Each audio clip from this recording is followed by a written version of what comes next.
I'm Deborah Owens, America's Wealth Coach, and it's time to get wealthy.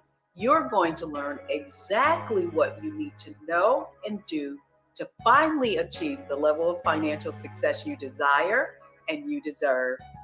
Have you ever had an idea and thought, man, I can make millions from it? Could you see yourself on one of those shopping networks selling thousands per minute?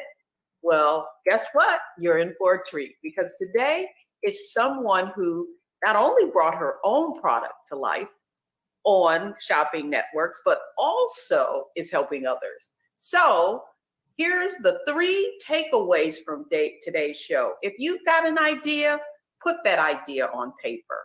Then create a prototype and evaluate it, and finally learn how to protect that idea. My guest today is Lisa Ascalise. She is the CEO of a product development company called Inventing A to Z. She's marketed her own products on these networks as well as celebrities. But even you too can bring your product to life. And that's why I'm excited to welcome Lisa Ascalise, CEO of Inventing A to Z, to Get Wealthy today. Well, hello there, Lisa. Hello, Deborah. Thank you so much for having me on your show. I am super excited. And I love that introduction. I love to hear about myself every once in a while. Well, you've done some, great things. I mean, you've helped celebrities like Carla Hall, and just to name, one of them, the chef. But I want to start and just give folks a little background on how did what's the backstory on you inventing and then looking at these shopping networks as a platform? How did you start? Sure, Deborah. So going way back, and I can sum myself up in about 2 minutes. I can do my own elevator pitch. So I've been inventing products my entire life, not knowing I was inventing. I was a little kid when I was creating solutions for my day-to-day issues or things that were not working for me. So this goes way back, and it just stayed through everything I was doing, through working and everything else. Inventions always came to me. So what I started doing as a very young woman, I had a son very young, my first baby. And the first product that I literally brought to life was called the Bosom Buddy Breastfeeding Kit, because it was a need. I was very embarrassed to nurse my son, my children in front of anybody. My parents were around, etc. Very embarrassing. So I said, I have to do something about this. And so I developed this product, and I said, let me try my hand at actually manufacturing it and getting it out there to the masses. And I did that. So, and like you talked about, I sketched it out. I wrote down, I named it and I claimed it, named it and claimed it, the Bosom Buddy Breastfeeding Kit. Don't say that 5 times fast. Named it, claimed it, went out to manufacturers, got prototypes made, and I hit the ground running. I did a door-to-door thing, because back in those days, it was snail mail, got names of companies who would possibly be interested in my product. And there was success. Success to me meant one person in one retail store liked it enough to bring it in. And that's how I got started, Deb. I took one step at a time. And from that step, kept on going, kept developing other products, started getting patents, prototypes made, then into manufacturing. And I'm making it sound easier than it is, because we only have a few minutes on the show. Well, lady, if it's that easy, let's go. Because I've got some great ideas. No, really, why I'm so fascinated and why I wanted folks to hear your backstory is because I hear about people who've had all kinds of great ideas, right? But when it comes to actualizing them, right, and creating that product, people really don't know where to go. And so, on Get Wealthy, we have a framework for financial success that we use called mindset, strategy, and execution. And I really want to have this conversation about inventing a product and marketing it and making it profitable. I want to begin there with mindset, because one of the just listening to you became evident was that in your mind, you had already, as a young child, been thinking about solving your problems. And I want to begin there with mindset. What kind of mindset do you need to have if you're going to get these ideas out of your head and actually bring them to life? So first question, what kind of mindset do I need to have first to go from an idea to taking the first step? A very positive mindset. You certainly need to be focused and determined. I cannot tell you how important it is to be determined. So positive, focusing in on the thing that you want to do, writing it down, and not speaking to naysayers or anybody about your product until you've taken some steps to at least execute.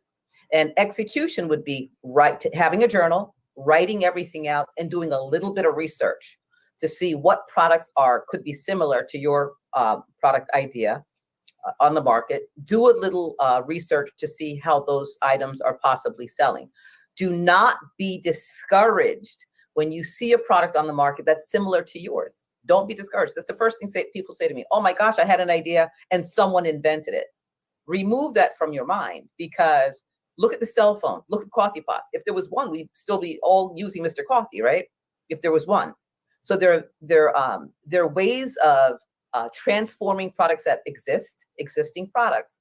So just again, have that positive mindset, be determined, set goals, create a goal mindset that you'd like to follow, a strategy that you'd like to follow. And I know people out there don't know how to implement, one thing first and move to the second. Well, that's why I'm here, Deb. That's why, honestly, why I'm here. People come to me every single day and ask how.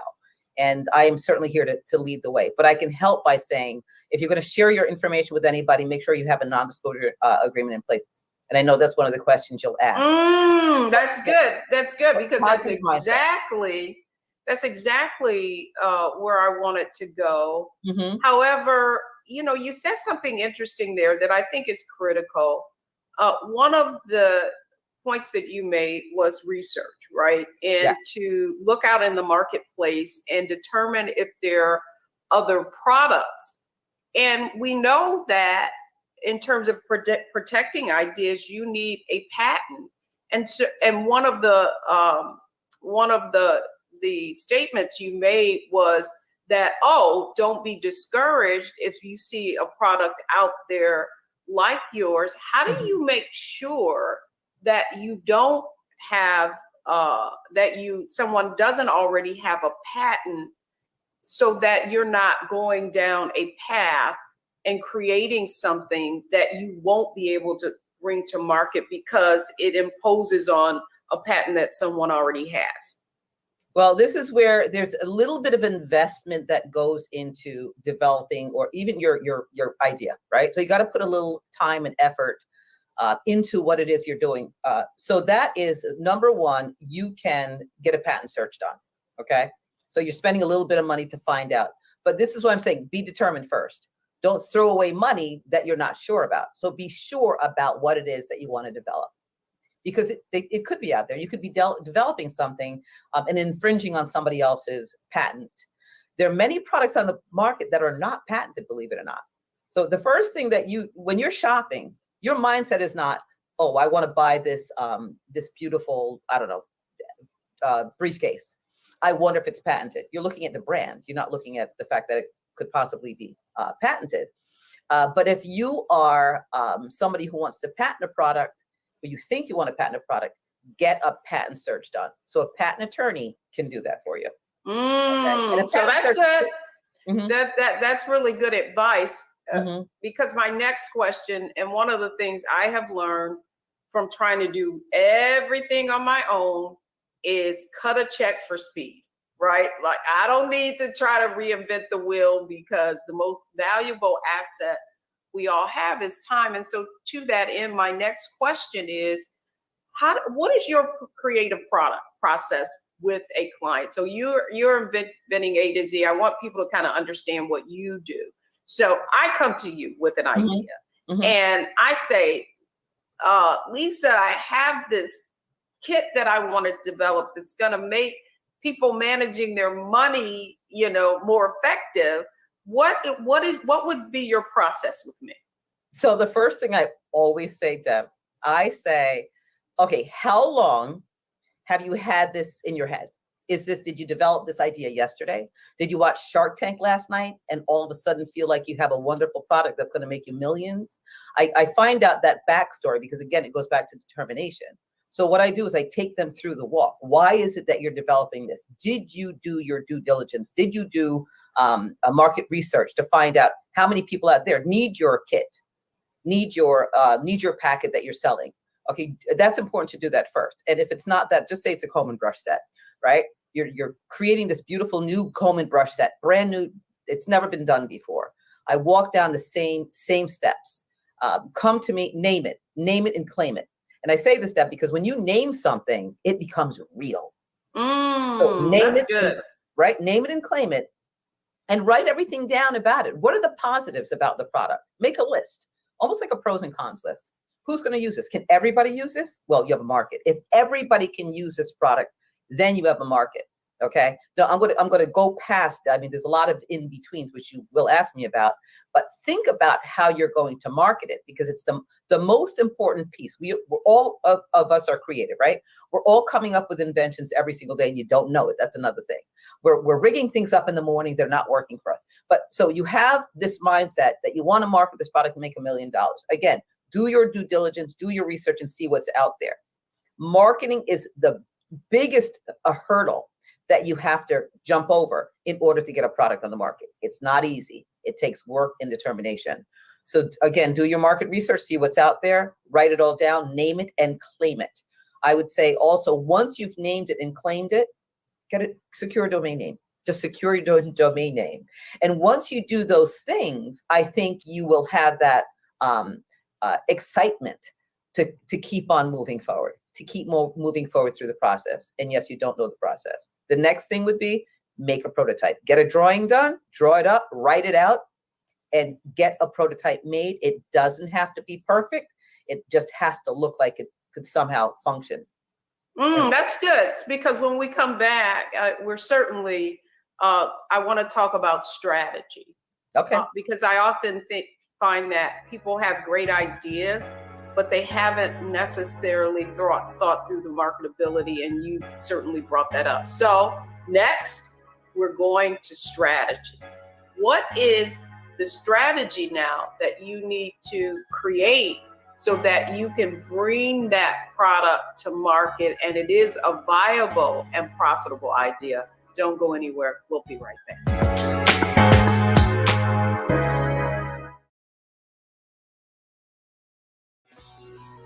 Let's be honest, as successful women, we're crushing it. Maxed out 401k and Roth IRA? Check. Aggressive savings and investments? Check. Yet, the freedom our success was supposed to buy can leave us stuck on the six-figure hamster wheel, watching retirement slip further down the road. There's another way. Get coaching courses and community at wealthyu.com.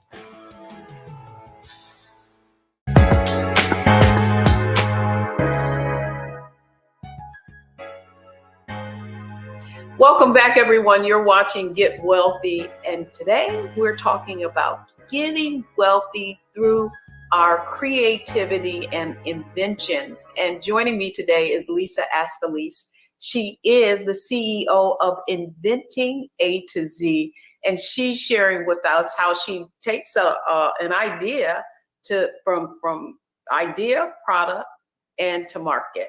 Lisa, thanks so much for sharing with us the aspect of mindset. And what I loved about what you said is you really do have to have the right mindset to stick to it, right? You're going to encounter some certainly obstacles along the way. And to that end, I want to talk about a specific strategy that's important. And I want to look at it from the standpoint of we can be creative, but, how do we take that creativity and make a practical strategy out of it? Well, Deb, I think it's important for everybody to know that you really, I don't fall in love with your idea, but kind of love it, right? And love the steps in business as important as developing a product, okay? When you develop a product, you're in business, okay?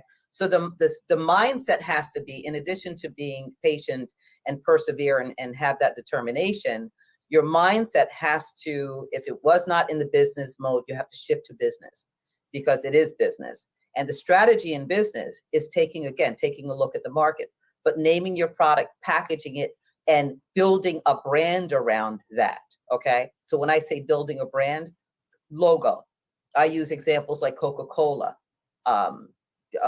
U-Haul, right? And these names are pop up and you know them right away. You want to do the same thing for your business, your product. So creating a logo that stands out, it's probably the most important part of the product development process and marketing process, because you want to stand out. And many inventors and business owners skip through that because they've already developed the business or they've developed the product. So it's not as important to create the package design or that logo brand. Your brand is everything. You know, when you look at Facebook, Instagram, Twitter, they don't even have to put a name to anything anymore. It's a bird, it's an F, it's a camera. You know what they are. You need to do the same thing for yourself and get it out on social media. That's the way. I love how you said that, because, you know, branding is very important. And now the person is the brand, right? And so do you find, and so that's my next question to you in terms of strategy. You often see that there's celebrities on, you know, Home Shopping Network or QVC. If you're not a celebrity, how do you then choose and get an opportunity to market a product on a network? So it's social media is big these days, Deborah, even for the networks. Back in the day when I started, it wasn't. You know, if you put what a QVC or an HSN out there, they put you on blast. Don't use my name. Don't use my acronym. Don't, you know, today it's everything. Get your product out on every social media platform. Say yes to interviews. Get yourself in front of your local networks that put you on local television. Just push media and never, ever stop. Because then when you present to somebody like me who can, you know, bring your product to the networks, if it's ready, and I mean ready, I'm talking about buttoned up and all dressed up in shiny shoes, ready, then I can present, or you can possibly present yourself if you find the right buyer. And but be organized and together. QVC, HSN, all those networks are looking at social media. They're looking at good products. They're on 24 hours a day. But if you're not buttoned up and you look sloppy and the product doesn't look together, they're not looking at you.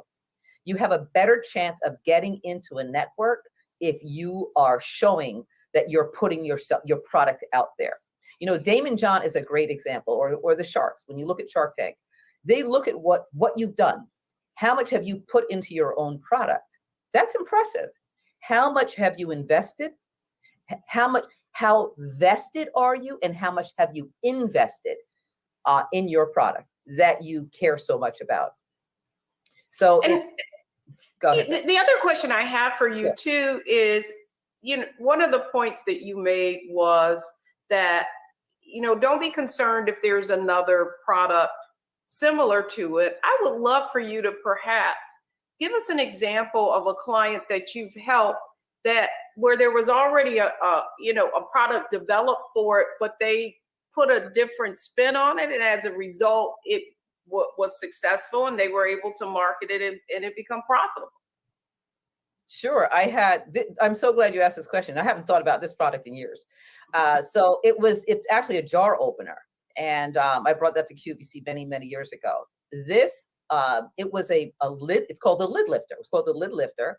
This woman came to me with this jar lid lifter opener, and it was very similar to something that had been on the market, but we changed it. Just the handle, just the way it opened up the jar, made sure we weren't infringing upon somebody else's patent. And there were like 3 or 4 changes that we made. And I brought this product to QVC, presented it, and it sold like crazy. She didn't infringe on anybody else's product. She made a couple of minor changes, and it sold. We're talking. You know, what's interesting though is this is what's really interesting that I find is, you know, I love going into when I'm in a market or, you know, one of the big box stores, and you see the as seen on TV, right? So those were those products that were probably on the shopping network. Mm-hmm. But you bring up a very good point. What kind of strategy should I have for pricing, right? Because I'm sure that if I'm looking at a home shopping network or that platform, that it's not like I'm you know, gonna have as much of the margin. I mean, I've got to split those the profits or the sales, the revenues with the platform itself. So how should I think about pricing if I'm going on one of these networks? So, I mean, going on that, very, very similar to what happens in retail. So you are a wholesaler. When you have a product, you are a wholesaler. That doesn't mean that you're going to give them your manufactured price. You're going to give them a price that you could live with, right? Because I'm going to use 50% as just across the board margin. If you have a product that's, I don't want to do the math, Deb, you do the math. A product, a $20 retailing on your website for $20. Okay. You're going to bring it to a QVC or an HSN and for at least 50% of that price. So, and I'm not saying this is across the board because all products are different. All products vary when it comes to the network. Pricing varies. So this is not something that you can take to the bank. Okay. I'm just giving you a general hypothetical. So it's about a 50% margin. So if you're selling it on your website for $20, QVC is going to want to sell it for a little bit less.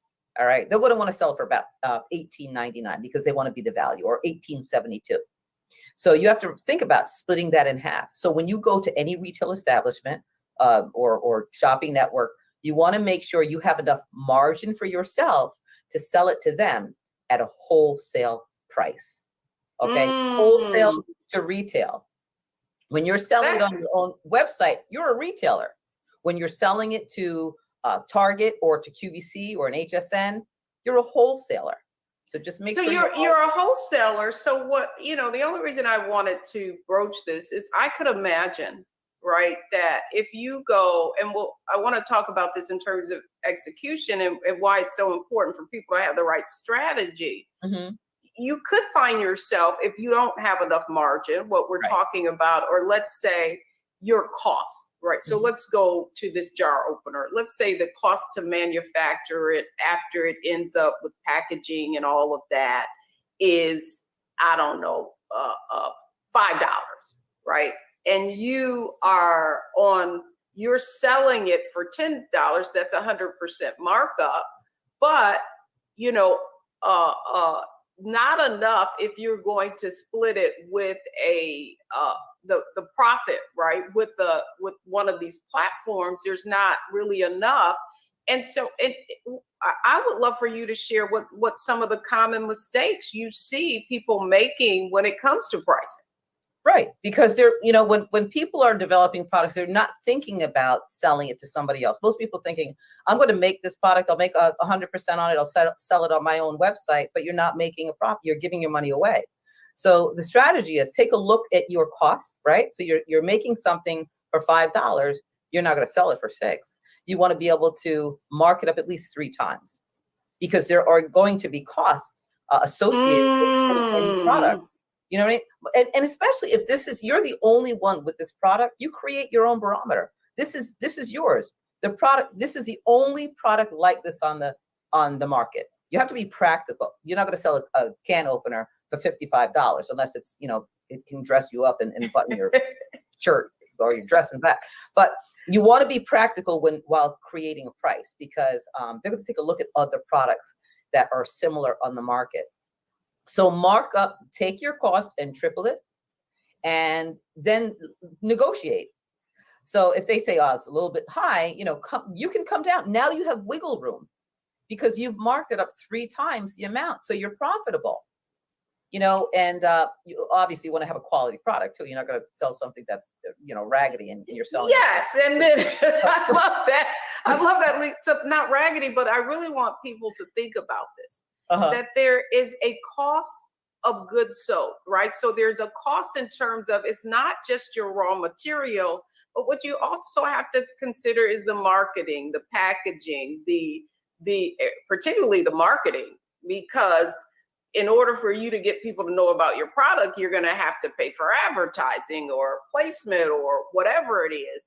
And you said something very interesting that I want to talk about in terms of execution was about marketing up 3 times. So at least, initially we talked about markup being, 100% of what you would, your product price would be, what you'd wholesale it for this price, and then you sell it for this price. But coming to whatever that wholesale price, that's the point you're making, is that you want to make sure you've got enough of a margin even in that. So if you have to negotiate on the back end, you're not putting yourself out of business. Right. I mean, look at yourself as a business when you start, and again, people think I'm just selling it on my website, I'm going to make 100%. If you mark it up to $10, something that you're, manufacturing for $5. You're not making a profit. You have to look at your shipping. So your shipping costs. So the product may cost $5 to manufacture. How's it going to get here? It's not free.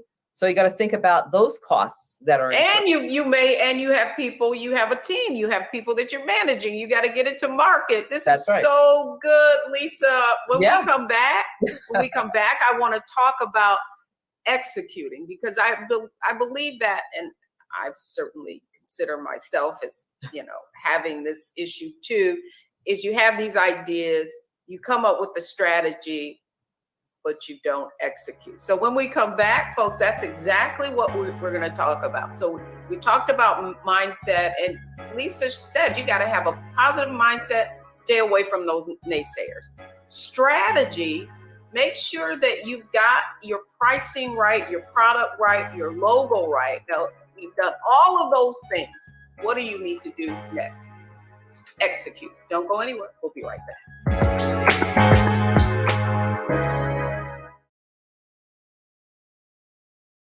We feel the hidden impacts of climate change that land harder in Black, Brown, and Native communities. Not many people talk about it because they clearly don't know our lives. But with President Biden's landmark infrastructure and climate plans, our issues are finally seen. Removing lead pipes means we know our water is safe. Cutting carbon pollution helps our kids breathe easier. 1.5 million new jobs means stable work in communities. The impact we need right now. Black Star Network is here. Oh, no punch! I'm real revolutionary right now. Thank you for being the voice of Black America. All momentum we have now, we have to keep this going. The video looks phenomenal. See, there's a difference between Black Star Network and Black-owned media and something like CNN. You can't be Black-owned media and be scared. It's time to be smart. Bring your eyeballs home. You dig?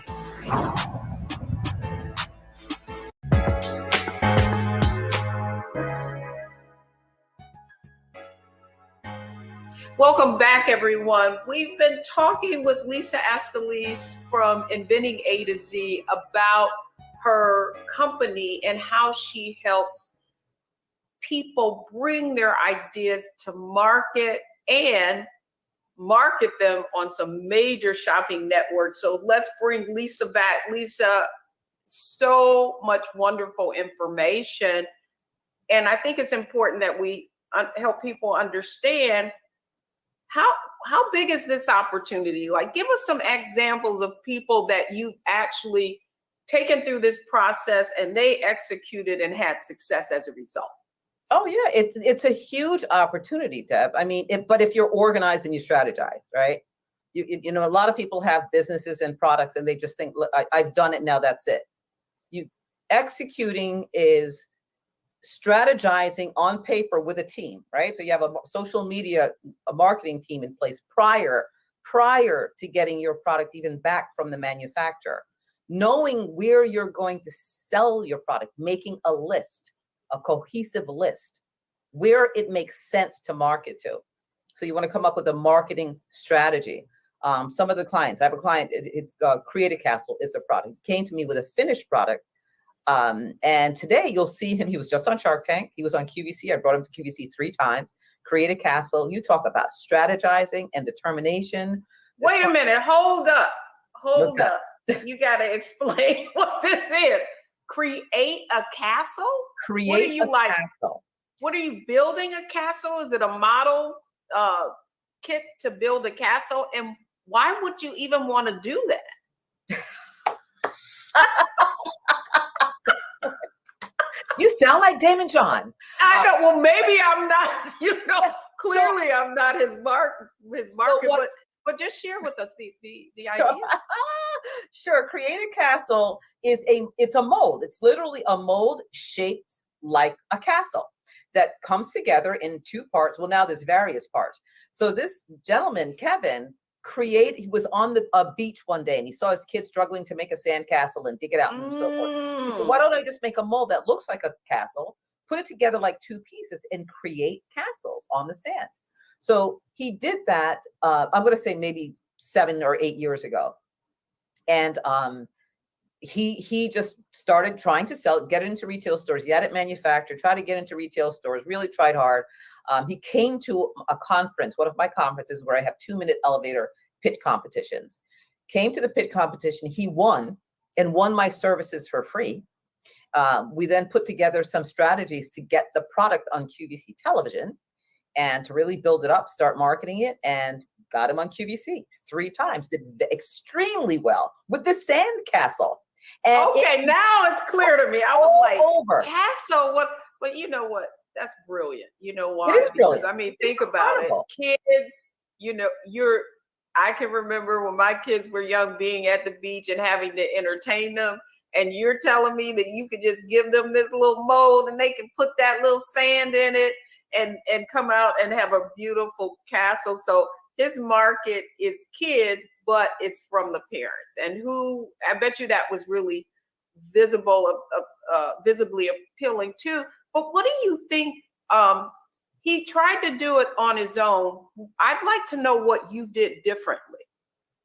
Well, I mean, he manufactured the product. He, had a whole bunch of them in a warehouse and was concerned about how he's going to get rid of them, how he'd sell them.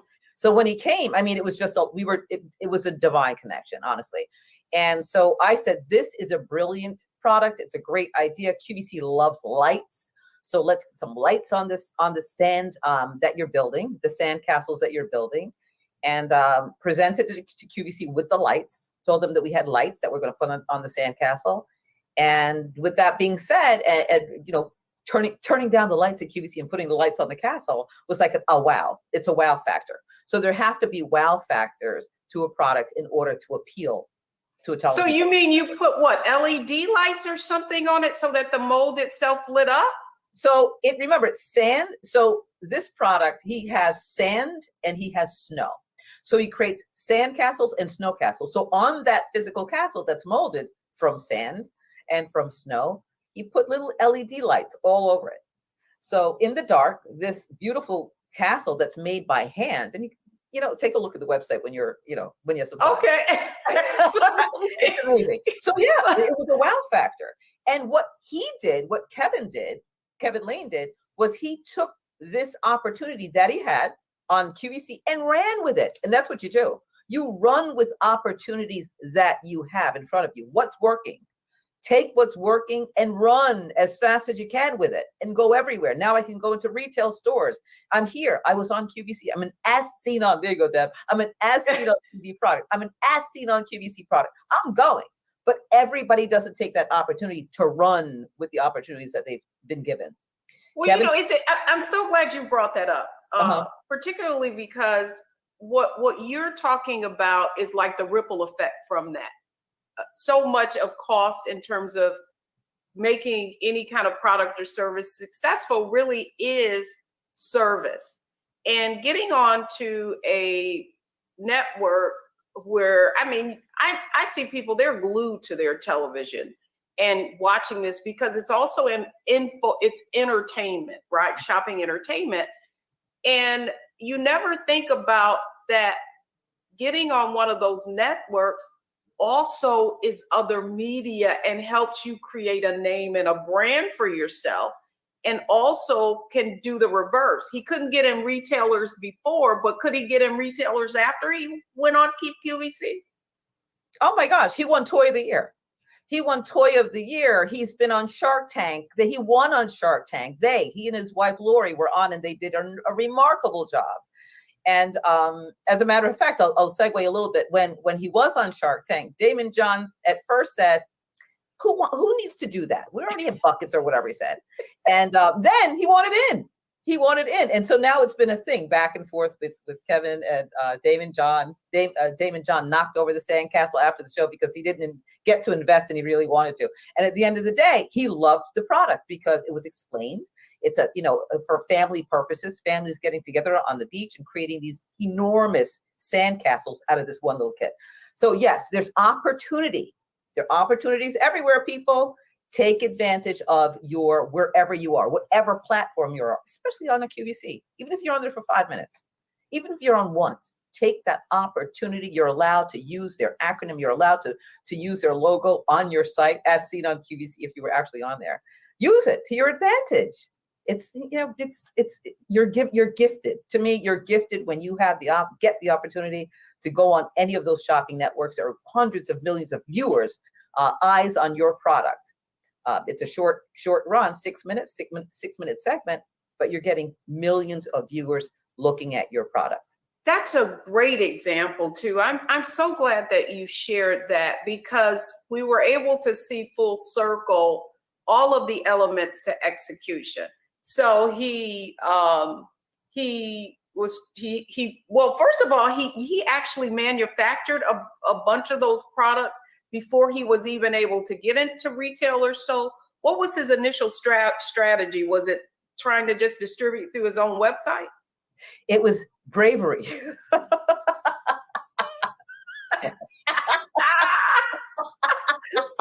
good. That's good. Because it sounds like that was a lot of money, a lot of inventory. And faith, I have to say, faith, because I talk to my clients about not doing that. Do not manufacture 10,000 units before you know where you're going or before you're picked up. He had faith. He had faith, and still does. And this guy, he's selling like crazy. So he had faith. He manufactured. He nervous, of course, in the beginning, like everybody else is. You're starting a business or you have inventory. Like, what the heck am I going to do with this inventory? But he's a very unique gentleman. Unique, didn't stop, had the determination, has a great family and great support. That's the other thing. Great support system you need to have in place, especially when you're spending that kind of money. You better have people in your ear going, yeah, you can do it. Okay, good. Let's go. We can do it. Encourage me. I can do it. And he did. So, so he did have a great marketing strategy. He has a wonderful team of people surrounding him, positive people who encourage him, lift him up. And, one of my favorite clients, just, for so many reasons. Great family, great determination, real positive and faithful person. So good. So good.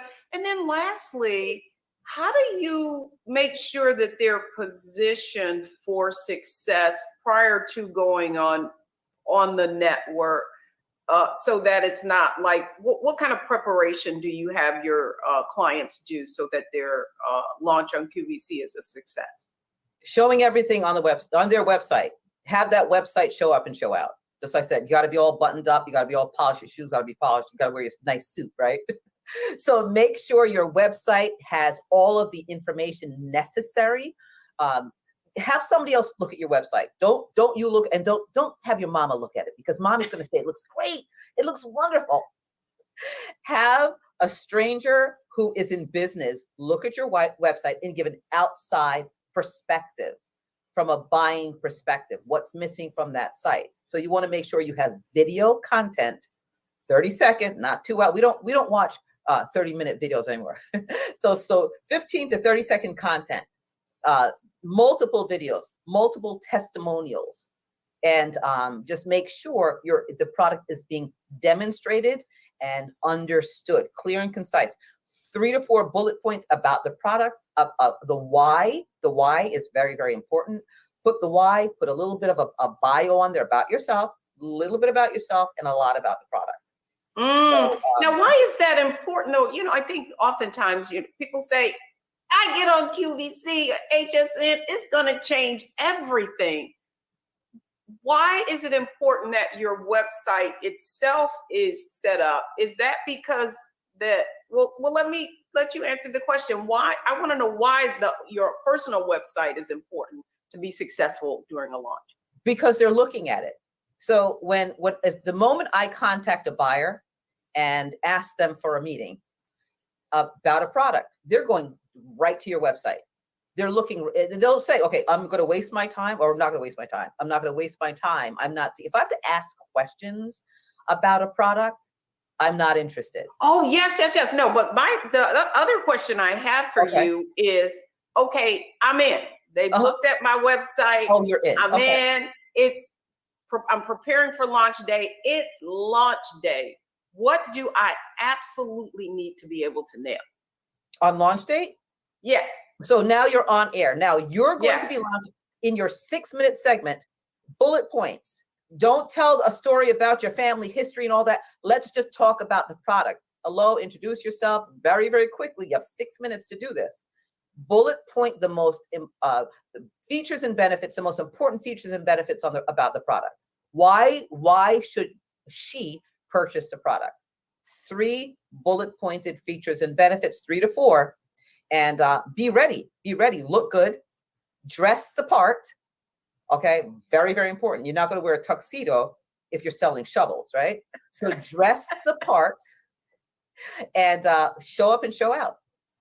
So in this case, I might, with that sandcastle, with the castle, he probably showed up in a beach shirt or something like that, and like he was on the sand or something. That's what you mean is he showed up in his brand. He showed up with his brand. He showed up with a T-shirt that has his brand on it. You know what I mean? Okay, so that's what I mean. Dress the part. That's awesome. Well, this has been phenomenal.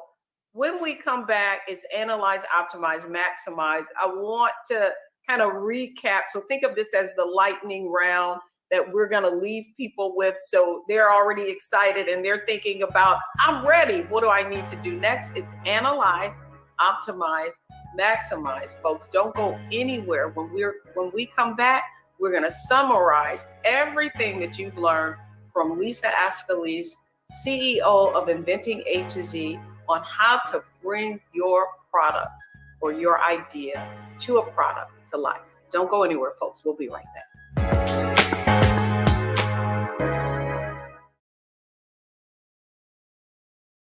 We feel the hidden impacts of climate change that land harder in Black, Brown, and Native communities. Not many people talk about it because they clearly don't know our lives. But with President Biden's landmark infrastructure and climate plans, our issues are finally seen. Removing lead pipes means we know our water is safe. Cutting carbon pollution helps our kids breathe easier. 1.5 million new jobs means stable work in communities. The impact we need right now.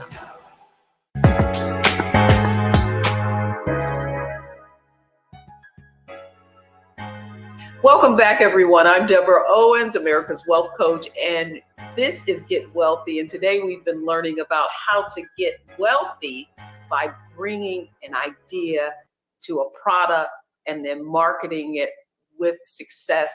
Our guest today, Lisa Ascalise, Inventing A to Z. Lisa, this has been fascinating, and I've loved that you've been able to give us an example. And so I want to do just that in analyze, optimize, maximize. I just want you to think of someone that came to you with an idea and it was like all steam ahead, and they were able to maximize, analyze their market, optimize and get it to market and really execute brilliantly. You have any ideas or examples? I do. You know, Deb, this is what I do every day. The people are so interesting, and so many years. So the people, it comes to my head. So one that came to mind is Tamara Turman and Sean Turman. They are siblings. During the pandemic, they developed a product called the Pocketbook Protector. Actually, she invented it prior to. I call it a mental invention. Prior to the pandemic, she had this idea for a cover for the bottom of your purse. Because, as you know, we travel, we put our purses down, et cetera, and our backpacks or whatever on the ground or on a counter or on a bathroom floor when you're traveling.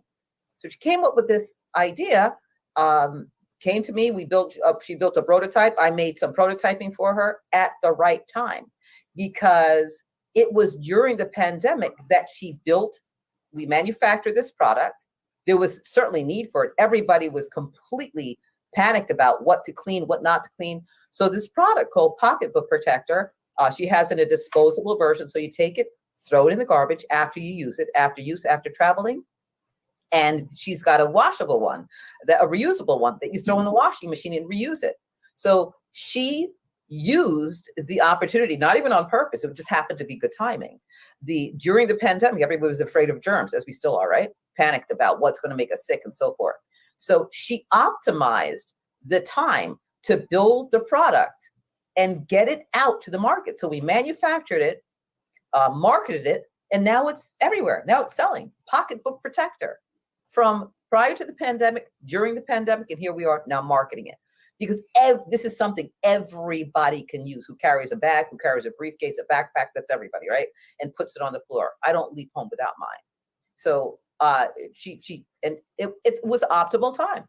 Well, So, it's so interesting. Maximizing, optimizing, strategy. I know, optimize, maximize. Well, what's interesting is if you look at the fact that she already had this idea in her head, right? Mm-hmm. And as a result of the change in the marketplace, really, she was able to use it to her advantage. COVID, yes. Everybody being so sensitive to germs or bringing something home. I mean, think about it. People were washing their groceries when they brought them home from the market and doing it and putting it in the garage.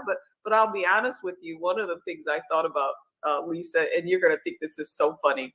There's this old wives' tale where, if I were to have gone into my mother's house, bless her heart, and if I put my purse on the floor, she would say, "Girl, don't put your purse on the floor. Do you know what I mean? Or don't put your hat on the bed." All these weird things, I thought about as you were talking about how she was able to create this. She already had it in her mind. And I guess that was pretty quickly because they actually invented this over COVID. And so my other question to you is, how can you bring a product to life so quickly? If you could give us a bit of advice about going from idea to prototype to manufacturing, what is the most efficient way of doing that? Not stopping and having the proper communication. So this client was an ideal client because she communicated. So I'm doing the manufacturing. So I do manufacturing overseas. So I'm communicating with the manufacturer all hours of the night. They'll bring me something that needs to be responded to. They responded so quickly that the process moved along. I mean, it took over a year to make, but that's relatively fast. To build a product. We even made changes, but communication is key, and not stopping ever, never letting something interfere with your process. I mean, I've heard people say, "Oh, I have to go on vacation for a month, so I'm not going to be able to get back to working on my product." Well, guess what's going to happen? So 1 month turns into 3, and before you know it, you've jumped off the train, and you've missed the next one. That's so interesting, Lisa, because you're right. It's momentum. It is. It's the point that you're saying. It's momentum. It's like a flywheel. We talked about the process. And then finally, I would like you to leave us with and I don't always like to leave. I don't want people to think this is negative. But I think we learn from people's mistakes, and we learn from our own mistakes. I certainly know some of the biggest lessons have been from my mistakes. And so I'd like for you to leave us with just what is a common mistake that you see when somebody actually goes through the process, but fails to launch, or it fails to execute, or fails to be successful at bringing their idea to market? This is a great question, Deb, and I want to be as positive as possible too. So when somebody's putting so much into developing a product, it's exhausting. So by the time they've developed the entire product and gone through the process, I think emotionally get drained. So then the marketing piece kind of sometimes will fall off, and they think that in their heads they've developed this product. Everybody knows it exists. Nobody knows it exists, except for you, the storage warehousing, that it's the distribution center that it's still sitting at. So the common mistake is thinking that everybody knows that it's there and it's going to sell by itself. It doesn't sell by itself. And because you manufactured it and you have it boxed and sitting in a warehouse, it doesn't, and you have it on your website, doesn't mean people know it's out there. The mistake is not continuing to do your due diligence and keep that excitement going. Keep the excitement going. I know it's easier said than done. Surround yourself with people who are going to lift you up and inspire you to sell this wonderful product, or get your business information out on the market by not stopping. the momentum, like you said before, Deb, keep the wheels on that train going, and it continues from manufacturing to marketing. And go to classes that will excite you. Take classes that excite you and keep you moving. You've got to be involved with people who do the same thing also. Really important. This is so good. Take yourself. This is so good. I truly believe that. Mm-hmm. Our success is based on our circle. And what we really want to do is surround ourselves with like-minded people. So if you want to create an idea or bring a product to life, then you need to be around other people who've done it. And that's my great segue, Lisa, into how people can get in touch with you and learn more about the work you do, your community of inventors as well. Where would you like our viewers to go to find more information? Absolutely, Deb, and thank you for that. My website is inventingatoz.com, inventing A to Z. You can email me at info@inventingatoz.com. And I'm on every single social media platform. Lisa Ascalise, the Inventress. And you type it in, you'll find me. Love to Excellent. work. We're going to make sure that we've got some pictures and we make sure that our folks know exactly where they can find out more information. Lisa Ascalise, the Inventress. Thanks so much for coming on Get Wealthy. Thank you, Deb. It's been a pleasure. Thank you so much for the opportunity. Oh, it's my pleasure. Folks, when we come back, the 3 takeaways from today's show. Don't go anywhere, folks. We'll be right back.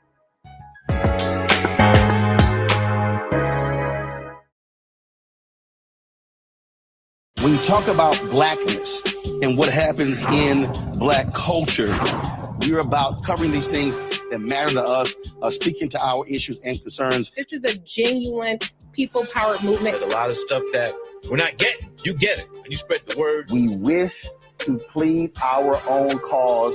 Too long have others spoken for us. We cannot tell our own story if we can't pay for it. This is about covering us. Invest in Black-owned media. Your dollars matter. We don't have to keep asking them to cover our stuff. So please support us in what we do, folks.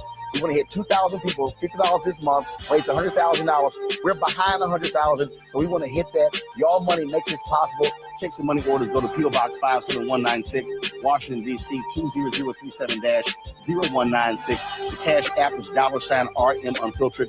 PayPal is R Martin Unfiltered. Venmo is RM Unfiltered. Zelle is Roland at RolandSMartin.com.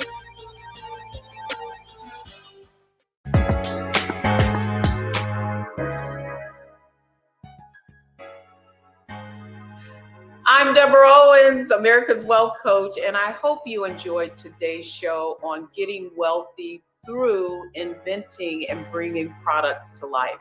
So here are the 3 takeaways from today's show. First, get that idea out of your head and on paper. Next, you've got to build a prototype or a product that you can validate your idea. And finally, research to make sure you understand your product so that when you bring it to market, it's successful. I hope you enjoyed Get Wealthy today. Only on Black Star Network can you learn exactly what you need to do to achieve the level of success that you desire and you deserve.